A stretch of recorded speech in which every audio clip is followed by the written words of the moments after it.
It's gonna be a good one. It's gonna be a good one.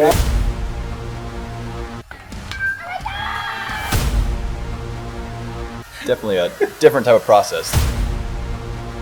Cut down or freeze up. Being a coach's son. Jackson, of course, they keep retooling. One stone to face, a hit by pitch. Oh my goodness.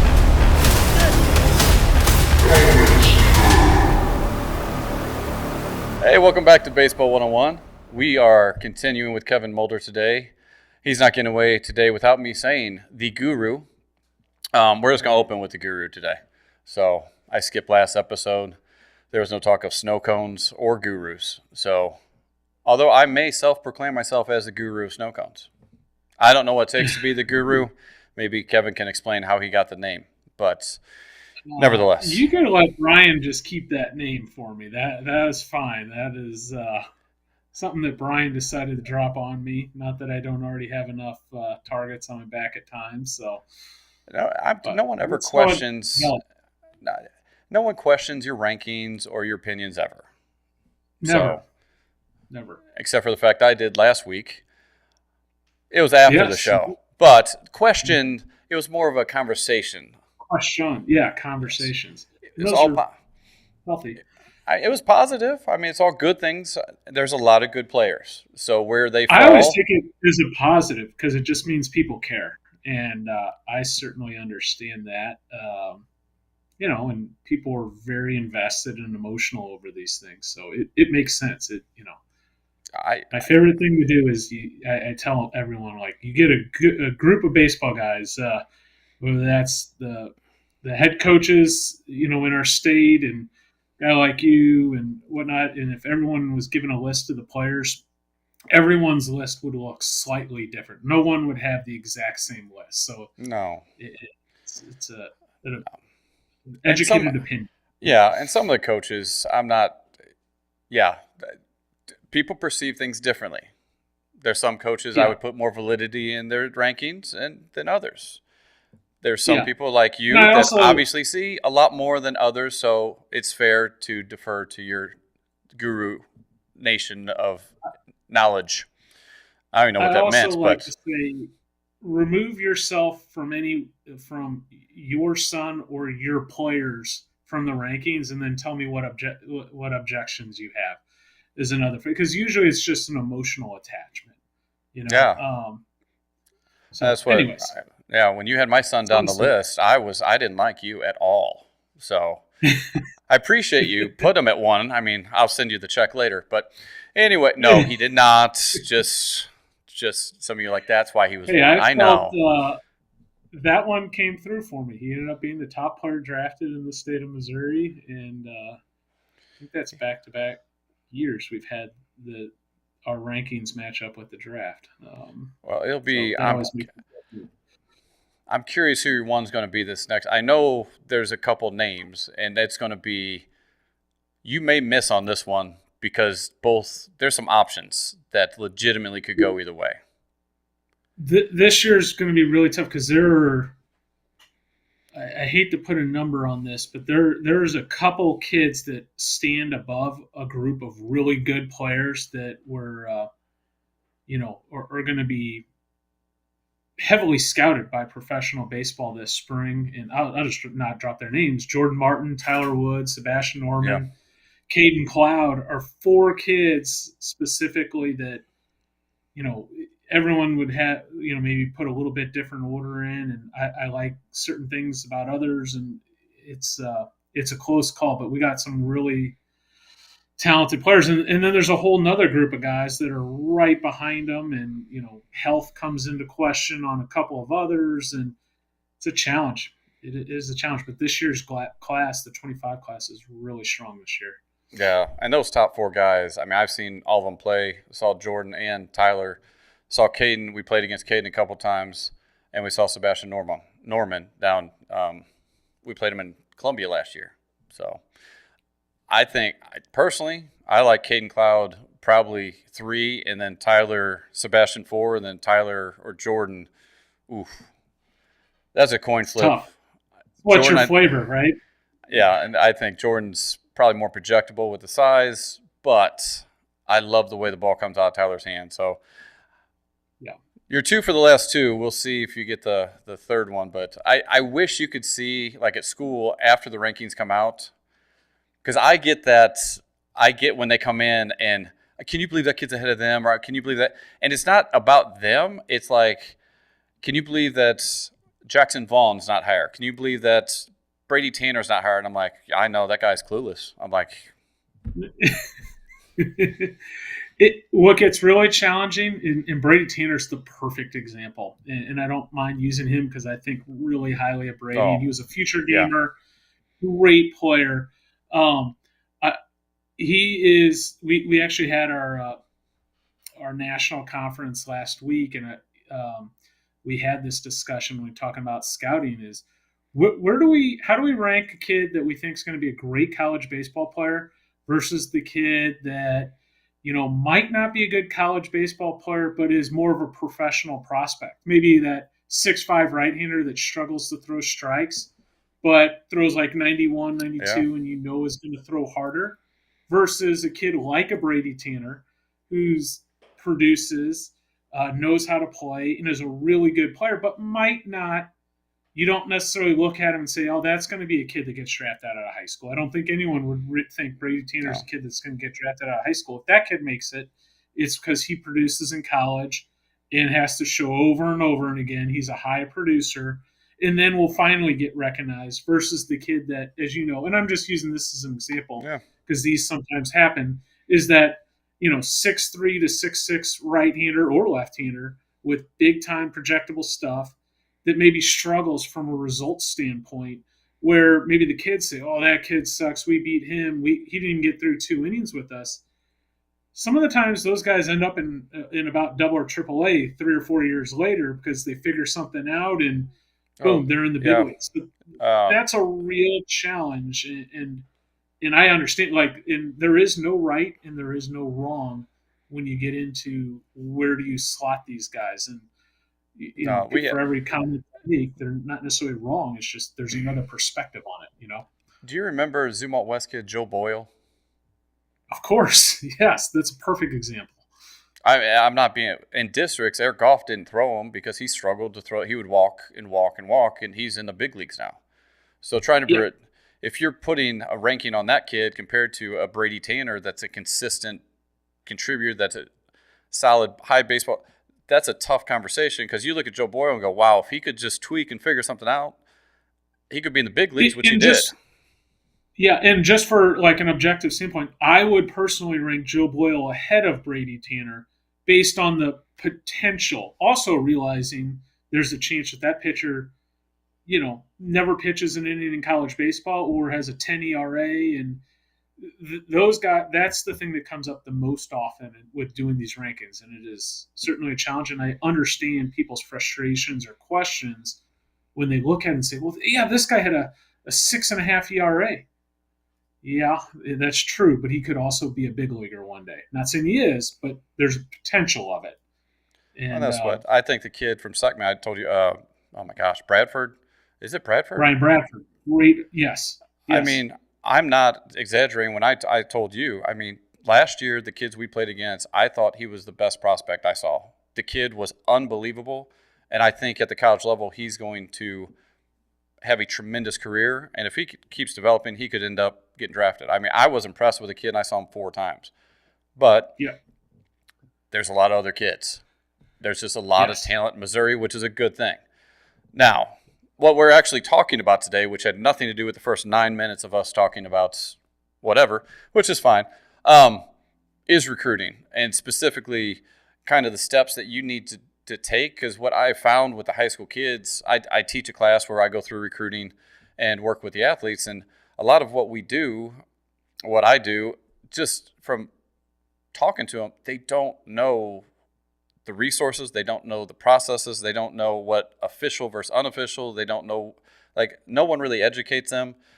And I know certain clubs, there's a bigger emphasis on it, and other clubs don't. So if you're watching and you've already been through the process, there's probably some things that you missed or wish you would have known.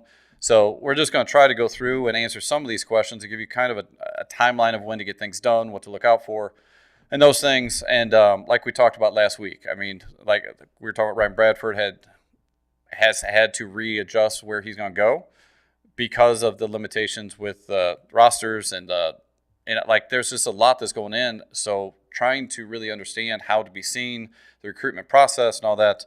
So the first thing, if you're going through and just starting this process, I highly recommend. This is from NCAA.org.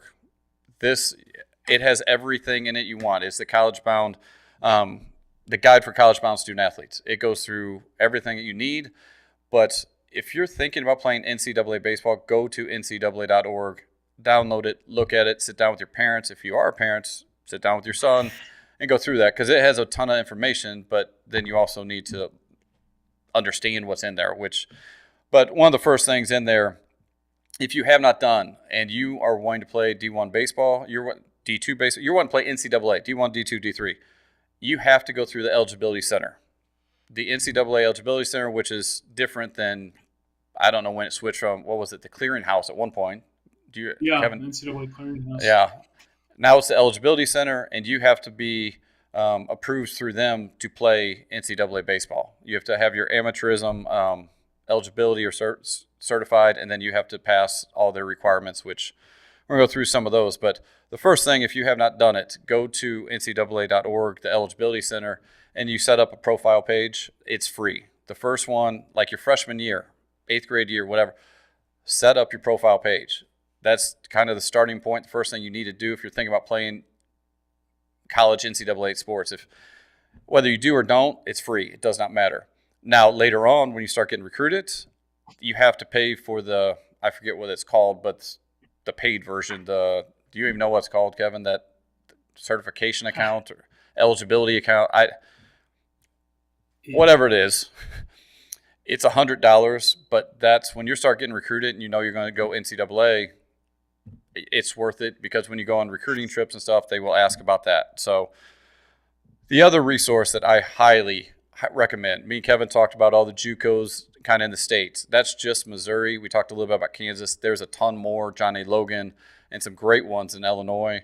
But that's just JUCO. NCAA, if you're trying to figure out kind of how to narrow down from D1, D2, D3, if you go to the NCAA, they have a interactive map where you can actually filter out, hey, I want to stay in Missouri. I want to go Illinois, whatever. I'm looking for baseball schools D1. I'm looking for baseball D2. It will shrink it down and kind of give you a starting point of like, hey, I want to stay within 6 hours of home. Here's the D1, D2 schools, and at least give you a starting point to start from because there are a lot of schools at a lot of levels, and it can be overwhelming, but you got to start somewhere. With my son, we went through this, and I literally had a chart where any school within 6 to 8 hours was on there with their enrollment, their baseball coach, their contact, just to get a starting point and start narrowing it down because if you just, I'll go anywhere, that's a lot of wares to cover. Yes. So now the other thing, and I know we've talked about this before, Kevin, like 9th, 8th, 9th grade to get to a showcase. Go to one of the PBR ones to get that kind of baseline because to me, that should help narrow down that map that you're looking at, just looking at the metrics, correct? To a degree, it doesn't limit, but at least give you an idea. Yeah, it should give you a rough idea. It should, I understand as an 8th grade or 9th grade or a parent of one of those students, potential baseball players, you might not have a great clue of where your son fits in. And, I think that's one good thing that the rankings do provide. Again, you can't take every single slot on there with just get hung up on, oh, he's better than this guy, or I know he's better than that. But if you generally look at it in groupings or what area of the rankings you're in, you'll start to get a pretty decent idea of where your son most likely fits in the recruiting landscape by just simply looking a couple classes ahead. Say, oh, okay, my son's a top 100 player. This is where over the past 3 or 4 years before, guys ranked 75 through 100 typically go. If your son wants to go play at University of Texas, great. A lot of them do. They think that's really cool. Where do those guys come from? How many guys from Missouri? Generally those guys are in a certain area. Uh, Yeah, the top. if I'm a top 200 player, where does that, what does that look like? What does a top 10 player look like? I think those are good exercises for either the parent and player or the parent and high school coach or whoever's helping the young man in the process. I think that's a healthy thing to get an idea of. And none of this is set in stone. This stuff shifts all the time. It's just this is where you kind of fit in at the moment. Well, I think that there's two things. One, you talked about the tiers or the grouping within the rankings, and you can look back. But I would remind people with the shift in the roster size, those groupings are going to shift a little bit. So a player that was at, let's just say 20, could be at D1 school where this next couple years, 20, 30, they could end up at D2 school just because of what we've talked about previously. 100%. And also, you'll notice it's not like a clear line. The lines get extremely blurry because there's a couple Division II programs that are just flat out better than a good number of Division I programs. So, Yes. and we'll just start with Central Missouri. That's a blue blood of, I call them the LSU of Division II baseball. They're always, at the top. Those guys are higher performers than the lower part of Division I. Mm-hmm. So, just because you're Division I doesn't necessarily mean you're better. And then certainly junior college, players choose junior college for a number of reasons, and there's some great JUCOs as we established already.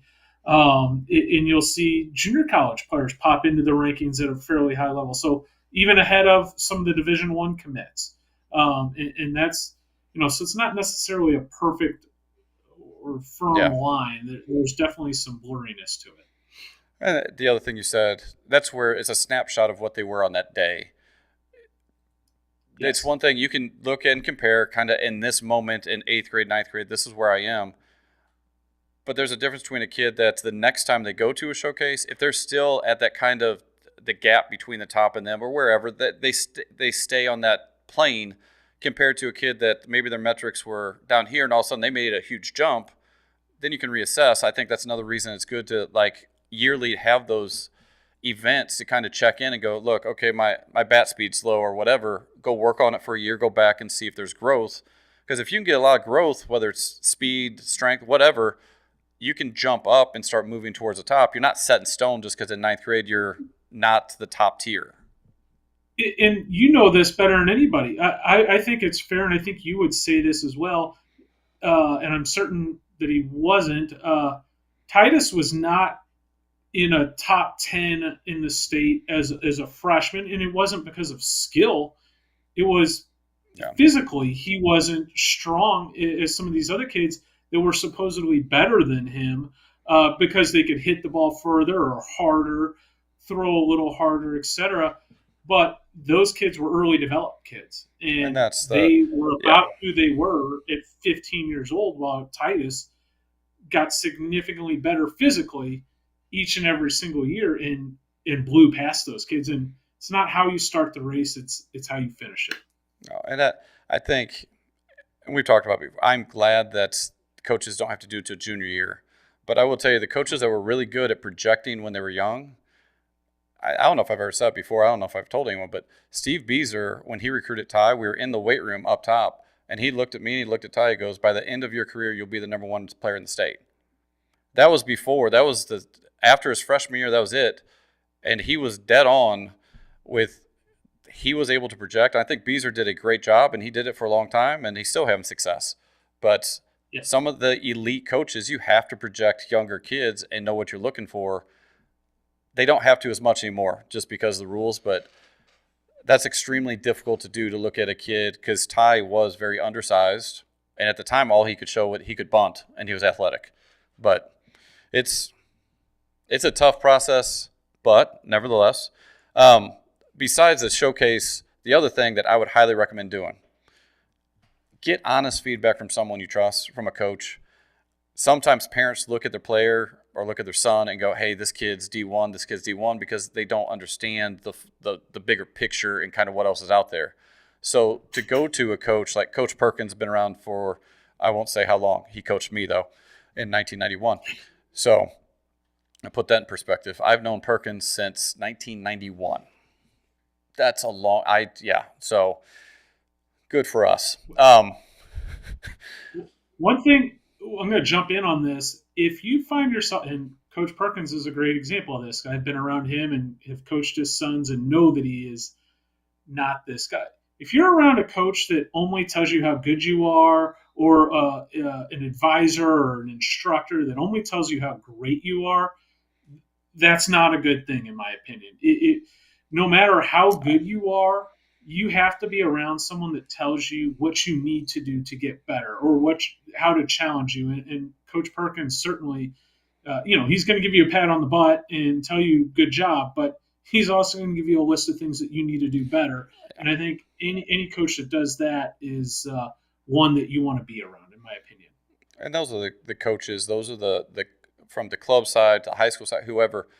But find a coach that is credible and get honest feedback. If they say, hey, right now I see you at a D2 or I see you as a JUCO player right now, it's not set in stone, but as we're talking about recruiting and going, okay, well, let me look at the JUCOs, educate myself on the JUCOs, let me look at the D2s and start. And if you progress and you can go D1, you'll figure that out later. But as you're starting this recruiting process and narrowing down options, to get the metrics from a PBR showcase and to get feedback from someone you trust, typically, and it's tough because if you're paying someone, are you paying for paid advertisement or are you paying for honest feedback?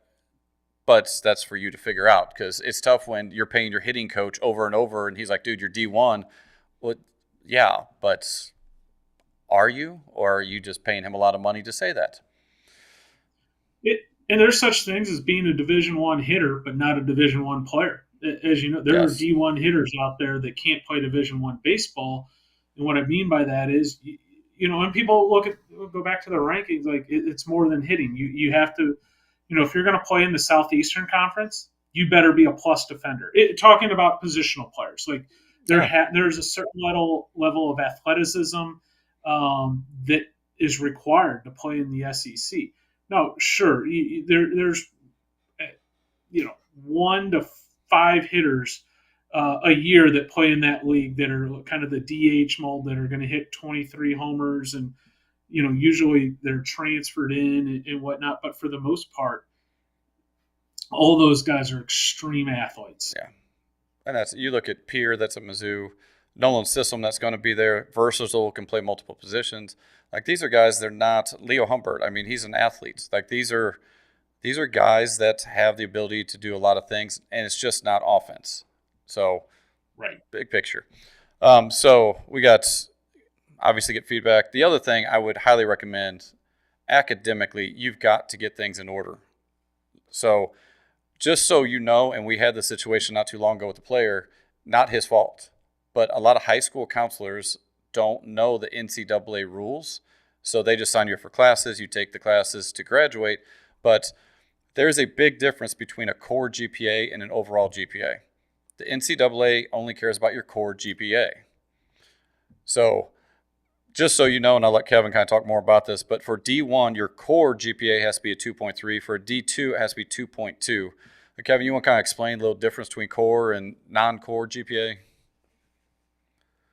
Sure. Yeah, and there's different states and different schools do it differently. But core is going to be the classes that the college considers viable for them. Your math, your science, your history, language arts are typically what they consider the foundational pieces that you have to have. Right. The basket weavings and the archery classes, that's not going to mean the same thing to them as geometry in social studies and whatnot. And, I spent 16 years coaching at the collegiate level, some at some very good academic schools, some at some state schools, kind of saw both ends of the spectrum. The better your grades are, the more opportunities you're going to have. When I was at St. Louis University, for example, if you didn't have a 24 on your ACT and minimally a 3.0, you were off the table, basically. Now, and certainly you still had to be a really good player to get recruited. If you get up into that 3.8 range and have a 28, then you're kind of in that normal SLU student range. And when I say options, like take the Ivy League. If you want to go to the Ivy League, well, there's very few kids that can do that. But if you're a 4.0 and a 34 ACT, that opens up a set of windows for you. You don't have that. Let's say you're a 2.9 with a 20 ACT or a 19 ACT. That's Division I eligible, but I can assure you, you've just eliminated the top 30% of academic schools in the country, which narrows your window. And not to mention, it's changing a little bit with the 34-man scholarship situation, but there's going to be very few schools that are able to offer the 34 full scholarships. Your mid-majors are still going to be hunting guys with good academics. They can stack a academic scholarship on top of a baseball scholarship to combine to get you to a good number. If I'm recruiting, let's say there's a kid in Kansas City and a kid in St. Louis, and they're both, we'll call it basically equals in baseball ability at the same position. If the kid in St. Louis has the 3.8 with the 27 ACT, and the kid in Kansas City has the 2.9 and the 20 ACT, and it's the same talent, I'm going the grades every single time. It's just a more sure thing, and the dollars work better for the colleges. Well, there's some things within that one, and it's changed recently. You don't need the standardized test anymore. NCAA took that out, so ACT, SAT. That doesn't mean that the individual university doesn't recommend it. And I've had kids get confused over that. It's like, well, NCAA, I'm eligible. But what it takes, like Adam Shipley went to SLU, which I went to SLU. Yep. The requirements are higher than the NCAA base. So just because you're like, hey, I'm meeting all the standards, I have a 2.3 core GPA. Yeah, but like you're saying, you eliminated a lot of schools because their requirements are different. Well, Maryville's requirements are higher than the D2 standards. So That's why it's important to have an idea of like, hey, I'm interested. I might want to go to Maryville. I might want to go to SLU. I might want to go to these schools. And I tell the kids all the time, start your freshman year out as strong as you can. Get the GPA up as high as you can and keep it there because it opens up opportunities.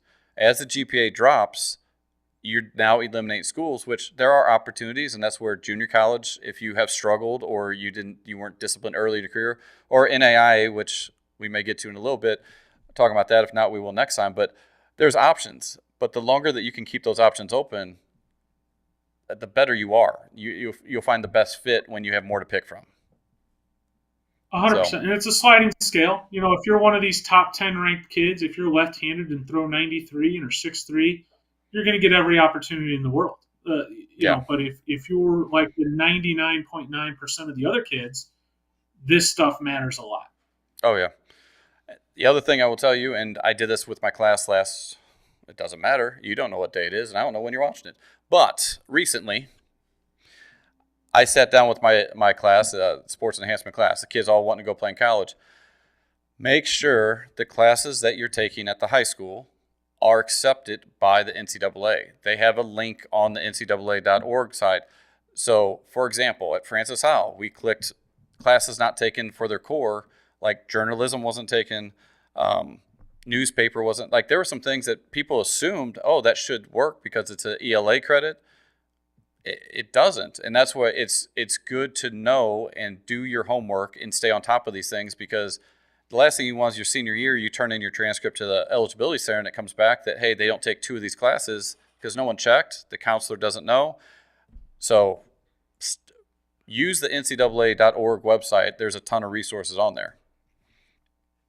100%. You can even take that a step further if you're caught up in your senior year. It's nice to play ahead of the game too. If you can take an AP course and go into college with a handful of credits, that's going to only help your cause when you're at college, and maybe lighten a load one semester when you're playing the sport in season. You can take 12 hours instead of 15, and it can definitely ease the process for you. Yeah, and that's a good point. In college, typically it's recommended you take 15, but sometimes, again, you get college algebra. during the season and you're traveling so much that you fall behind, you got to drop it. You can't drop below 12 credit hours. So being able to go into college with 12 to 15, which most kids now, heck, Francis Howell offers the opportunity to have your associates done before you walk out. And I'm sure there's other schools that do that, but which is crazy to me, but that's a whole nother conversation. But to get 15 credit hours, it doesn't put as much pressure to have to stay at 15 to graduate in 4 years because you have a little cushion. Which, the other thing, and we talked about it last time, but I would, again, if you didn't watch last time, please look into the A-plus program. The A-plus program in Missouri is a tremendous program. Schools offer it. It gives you 2 years free at a community college or baseball. We call it JUCO, where you want to talk about a JUCO coach that can give a kid, it's free for them to come. You've opened up more opportunities for you. And the requirements are not great. When I say not great, it's not like this unobtainable standard where it's tough to do. It's just being disciplined to get it done. I know you talked, it was a big deal when you were at Jeffco to find those A-plus scholarships, correct? Oh, 100%. Anyone interested in playing athletics, really just any Missouri student should do this. This is something that everyone should capitalize on. It's one of the great programs our state has, and it's something I highly recommend. And it makes you more attractive and more recruitable, quite honestly. Yeah, it's just another thing that's, but you have to start early. I believe you need to look into your freshman year. I think sophomore year we talk about it in the Francis Howell School District. But that's what, if you're watching, you're in middle school, start putting kind of this timeline together of the eligibility center and looking at classes and the A-plus program, because all those things, keeping your GPA up, all those things are going to create opportunities for you to play baseball. And it's not just about D1 baseball. It's just being able to play another 4 years in college. You've worked your whole life to get to a point to where you can play in college at one of the highest levels. Take advantage of it. Pay for your school through the A+. Pay for it through baseball. You got to pay for it somehow, and it's better to pay for it through sports than through working a job that's not as enjoyable. Or a student loan or whatnot, yes. Student loan, I was so thankful that of all the things I'd say that if you can get your school paid for and have no debt when you get out through baseball, you've had a very successful career. Like you have won. You got a head start going there. So other things with the recruiting stuff, just in case you don't know and you've never watched or you haven't watched any of the other shows, but the recruiting calendar is different for every sport. Baseball recruiting has changed August 1st of junior year, correct, Kevin? Yes. So is when you can field the phone call. Yeah. So before that, and I didn't look specifically, but they can go to baseball, or someone can go to a baseball camp like Mizzou baseball camp. They can go to that and have contact with their coaches. But August 1st is the first time those coaches can call them, correct? Yeah, and now you can't even call the coaches before. So no contact before August 1st, with the exception of a camp. If you go to a school's camp, you can interact during that camp process, but you cannot technically get an offer from them, and you're no different than any other camper per se. And those camps are great opportunities. If you know your dream is to play at school X, then go to the baseball camp, see the facilities, get to know the coaches, because you may get there and realize, wow, this coaching staff is not a good fit for me, and there's nothing wrong with that. There's nothing wrong with the staff. It's just not a good fit for you, and then you can narrow it down a little more. So if you're strongly considering, hey, I really want to go to the school, well, then go check it out a little bit before you can go to that camp. So the other thing, and I'm not sure how much people are aware, because I hear kids talk about all the time, they'll see on social media, well, this kid's visiting this school, this kid's visiting that school. There's a big difference between an unofficial visit and an official visit. You want to go through that a little bit? You've obviously had a lot of experience with this one. Sure. So an official visit is when a school pays for the expenses of the student athlete and their family to come on the visit. So player X is taking a visit. That means I'm going to pay for their transportation, whether that's mileage or pay for their flight. We're going to pick them up typically. We're going to feed them while they're there. There's even hosting money where you give the student host some money and they can entertain the recruit while they're on campus.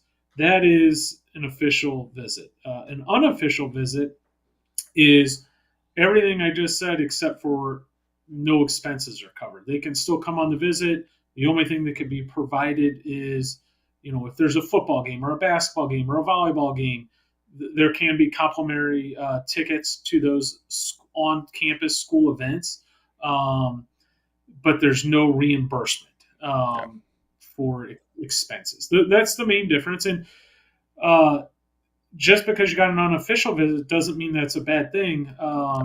It might be a kid from St. Louis taking a visit to St. Louis U. That might be an unofficial visit. We're just going to go down there and check out a practice and meet with the coaching staff and hang out for an afternoon. That would happen all the time when I was a coach. That it didn't mean that we didn't like you, or vice versa. That would be one case for an unofficial visit. And that's official visits are typically when you're at the point of receiving offers and the school is really looking into getting you on campus and really selling you what it has to offer. So typically unofficial, you're still in that, I guess you're kind of in that dating, talking phase.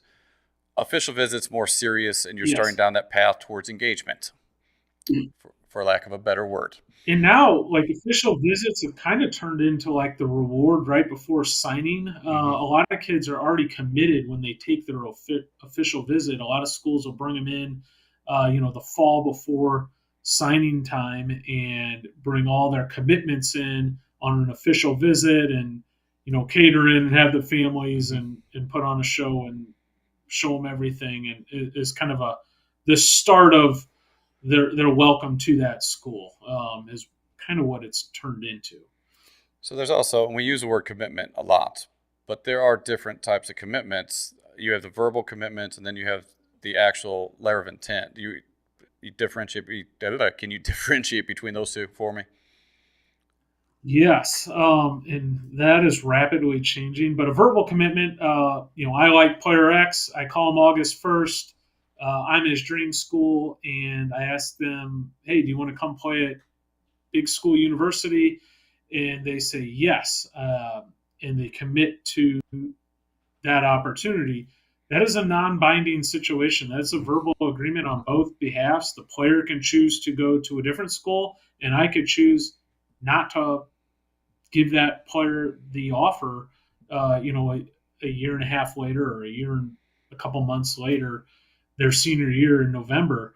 I do think the national letter of intent is close to extinction. I think it is going to move to just a scholarship agreement. And I think we are moving to even contracts where players are going to become school employees. This is rapidly changing.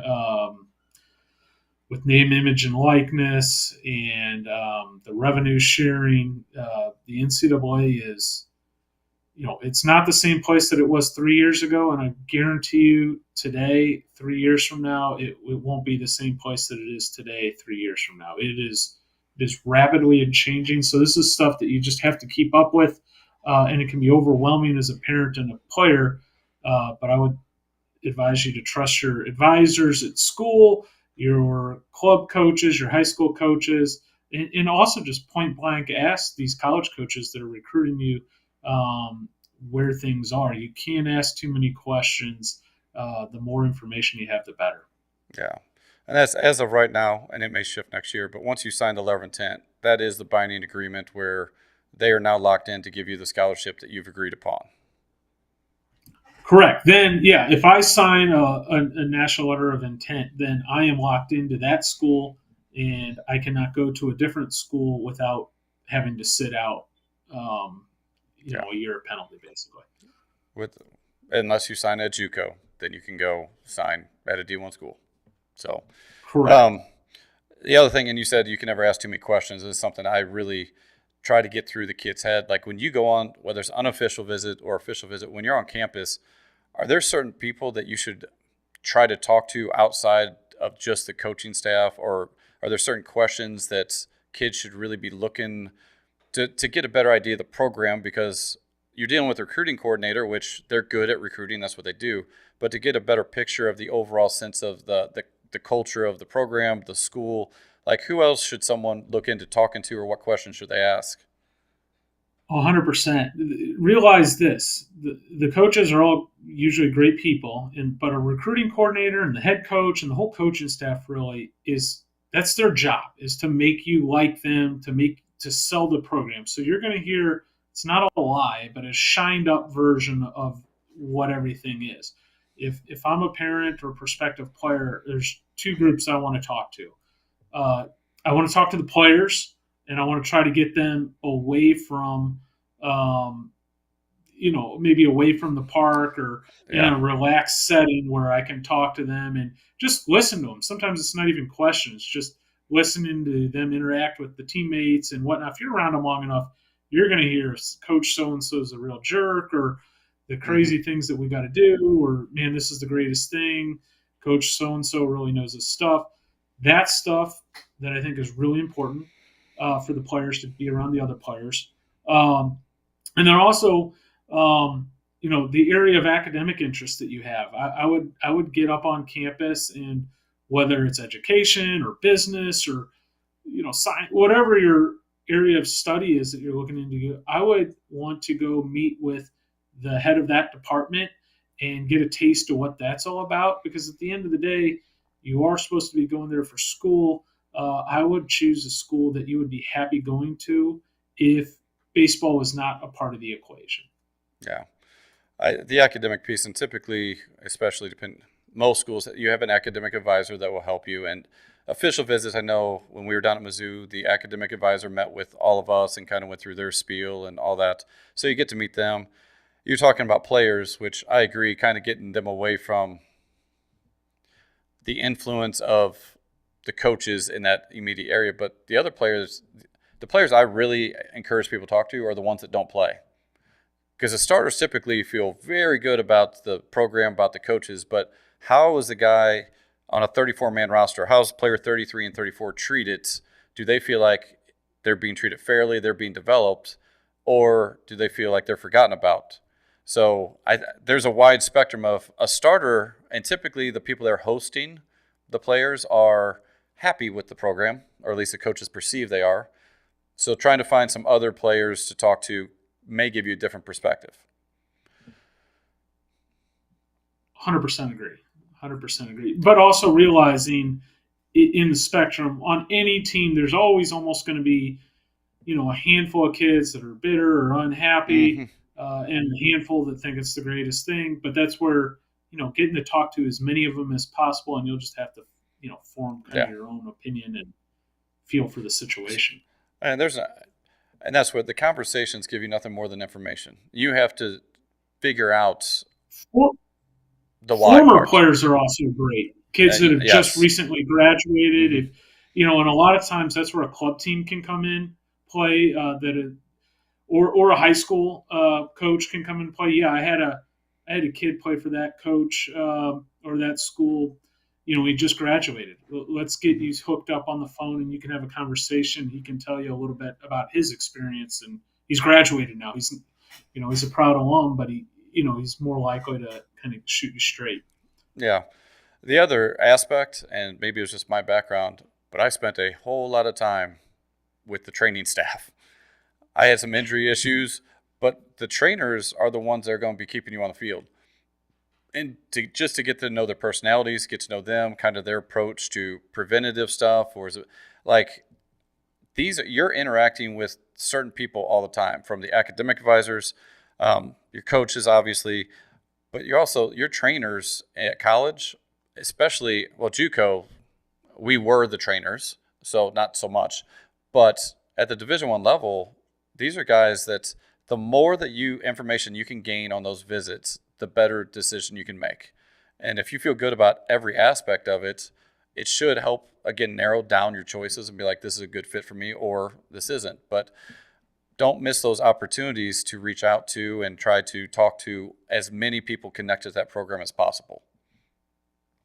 100%. I would include the strength coach in there as well. That's something that I forgot him. Once you're committed, that's a great person, and often the assistant coaches can get you set up. But you don't want to go in to your new school without at least having some sort of a head start on the strength program, because that Yeah. one of my favorite lines is it's boys high school baseball and it's men's collegiate baseball, and the sooner you become a man, the better off you're going to be once you get into men's college baseball.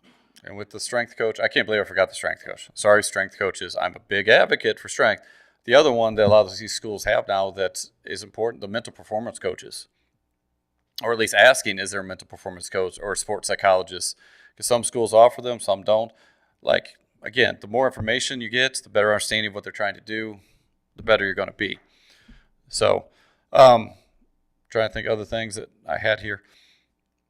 Basically, you go through all this, and if we're looking at the whole process, again, NCAA.org, the Guide for College-Bound Student Athletes, who will walk you through it. And I highly recommend educate yourself. You go through this whole process from setting them up, you narrow the schools down, all that stuff. You take care of what you need to take care of. You stay committed to the process and keep getting better. You'll get opportunities. Just make sure you keep the opportunity window as wide as possible. And then when you get towards the end of your senior year, the last part of this process, you have to send your transcript in as soon as you graduate, and then you get your amateurism certification. You can tell it's been a long day talking. Those two things are what you need to get done, and that transcript will come back with your core GPA and say if you're a qualifier, say if everything's clear. Once that's clear, then you're able to start playing sports at that school. Without that, you cannot begin. That's a lot of steps, Kevin. It is. One other great piece of advice that I think is very underutilized, especially at that sophomore and junior age as you're starting this recruiting process. Sophomore, you're starting to hopefully start thinking about what you might like to do. Junior year, it's picking up, and senior year, you've either already found something or are actively searching for something. I highly recommend going out and watching multiple college baseball games. Go watch a Division I baseball game down at Mizzou, down at St. Louis U. Go down to Southeast Lindenwood. There's different levels within Division I. Go to Maryville University and watch one of a great Division II program. Go to a junior college McKendree. game. Yeah. Go to N.C.A.A. baseball game. I think you will be shocked at how, to an untrained eye, it is very hard to decipher a difference between, what a Division II baseball player looks like and what a player at Mizzou looks like. It is not that far apart from one another. No. A trained eye can see it, but there are kids throwing 90 plus at these D2 schools, at these junior colleges. Yeah. There are guys at Missouri Baptist has them. Hit a ball 425 feet and like it's no big deal. There are some kids that can get down the line. So that is probably one of the more eye-opening things that a high school student and their parents could take in, is get out and see some college baseball this spring in multiple levels, ideally. Yeah, there's so many options, and we talk about JUCO, and hopefully you come back and we will go through, because I think these options, looking at D2 schools, you mentioned Central Missouri. Central Missouri is just not good with baseball. Their facilities are better than most, I won't say most, but they're better than a lot of D1 schools. Yes. Like Central Missouri, you look at Maryville, I know they're doing some things with their field. Like, there's a lot of great facilities, a lot of great coaches, a lot of great programs, and that's what we're trying to do on Baseball 101, is give you that information so that you can start to look at some of those other things. Maybe you didn't consider how good Central Missouri was. Maybe you didn't consider, MOBAP's a top N.C.A.A. school. Like, there's option. There's a lot of options. So you take care of the recruiting part as far as get your stuff in order, and then go out and watch games, narrow down your list, and hopefully you'll get an opportunity to play. But you have to take care of the things that maybe you didn't know about. So, Kevin, you got anything else on this before we move along to next week? No, I guess the only final other thing I'd say is that I think is helpful is go take a visit to some school, and you might fall in love with it. I highly advise taking at least 2 or 3 visits so you have something to compare it to. I always firmly believe that. Even as a coach, as much as I'd want some kid to come to the school that I was coaching at, I would always say that have something to compare it to. Go to another school too, so you can kind of see, and you'll develop a pros and cons list. And I think that can be a helpful hint as well. I think it helps you appreciate the school you pick. You've compared it, and you don't go to just, hey, this is the first one I went to. I liked it. I went there. But then you're questioning, would it have been better somewhere else, or what's that? If you can compare them and you have some idea of like, hey, I chose this over those because of these reasons, it makes you feel much better about your choice. There's not the doubt and comparison part, which I agree. That's a great point. So hopefully this helped at least start the recruiting process. Kevin be back soon. I don't know if it's next week, whatever. We'll stick with soon. And we're going to get into talking about and looking at, hey, here's some of the top D2 N.C.A.A. and go through some of these programs and kind of what they offer, because there's a lot of great baseball, not just JUCO, not just D1, but a lot of opportunities for you guys if you just are open to those ideas, and hopefully we can help at least not change your mind, but enlighten you about the greatness. The state of Missouri has a ton of so-called small school programs that are really phenomenal. And we can show that in our next conversation. Absolutely. So appreciate you guys watching. If this helped you out, there's a like, subscribe. There's all kinds of buttons. I don't even know what the things do, but just keep pushing the buttons because apparently it's good. So like, subscribe. If you like, I already did that. Push it again. I don't know what happens, and maybe you don't. So maybe you're curious. So just don't push the dislike button. Dislike, thumbs down, bad. I know that. So push the buttons. You'll figure it out. Okay. But I appreciate you watching. Kevin will be back soon, and we will go through some of the other schools, help you understand those. So have a great day.